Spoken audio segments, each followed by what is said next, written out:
બનાસકાંઠા જિલ્લાના કાંકરેજ તાલુકાના વાલપુરા ગામમાં ભારે વરસાદ પછી પરિસ્થિતિ ગંભીર બની છે। માત્ર એક દિવસના વરસાદ બાદ ગામના મુખ્ય માર્ગો પાણીમાં ગરકાવ થઈ ગયા છે।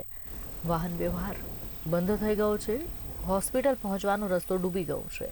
ધાર્મિક સ્થળો અને ખેતરે આવતા જતા માર્ગો પાણીમાં ભરાઈ ગયા છે, પરંતુ તંત્ર તરફથી પાણી નિકાલની કોઈ કાર્યવાહી કરવામાં નથી આવી। લાંબા સમયથી પાણી નિકાલની વ્યવસ્થા ન હોવાને કારણે ગ્રામજનોમાં આક્રોશ છે અને પાણીજન્ય રોગચાળાનો ભય પણ વધી રહ્યો છે।